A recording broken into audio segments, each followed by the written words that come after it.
Vibranium ကိုရှာဖွေနေစဉ်မှာသူမဟာကောက်ယူလိုက်တာနဲ့ပုံသဏ္ဍာန်ပြောင်းလဲသွားတဲ့ထူးဆန်းတဲ့ကြောက်တုံးတစ်လုံးကိုတွေ့လိုက်ရပါတယ်။ရာသီဥတုဘယ်လိုပဲဖြစ်ဖြစ်လူခန္ဓာကိုယ်နဲ့ကိုက်ညီတဲ့38ဒီဂရီမှာရှိနေခဲ့ပါတယ်။ချမ်းသာလာမယ်လို့အိမ်မက်မက်ရင်ဓာတ်ပုံရိုက်ပြီးအိမ်ပြန်ခဲ့ပါတယ်။ဒါပေမဲ့လမ်းတစ်ဝက်လောက်မှာနှုတ်အုပ်ကလေရင်ကိုဝင်တိုက်မိခဲ့ပါတယ်။လေရင်မှုကသူတို့ကိုရှောင်ဖို့ပွေဝင်ခဲ့ပေမဲ့အင်ဂျင်ပေါက်ကွဲပြီးလေရင်ဟာနှင်းဖုံးနေတဲ့တောင်တတောင်ကိုဝင်တိုက်မိခဲ့ပါတယ်။သူမရဲ့ထိုင်ကုန်က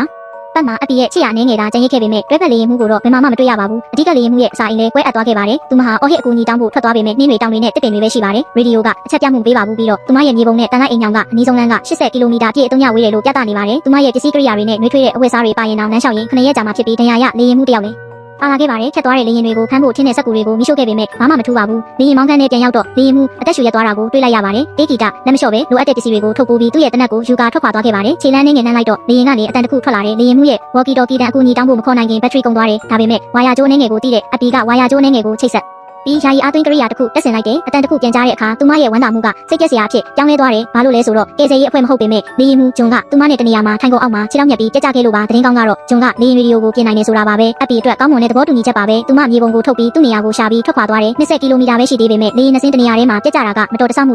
ခုဖြစ်နိုင်လိမ့်မယ်လို့သူမဘယ်တော့မှမထင်ခဲ့ဘူးတောင်တတောင်ကိုဖြတ်ကျော်ပြီးတာနဲ့နောက်ထပ်မရေမတွက်နိုင်တဲ့သူတွေကစောင့်ကြုံနေပေမဲ့အချိန်မရလိုက်ပဲသူမဆက်သွားနေခဲ့တယ်ညအပူချိန်ကကျဆင်းသွားပြီးမိုးတိတ်ထန်စွာရွာသွန်းမှုကြောင့်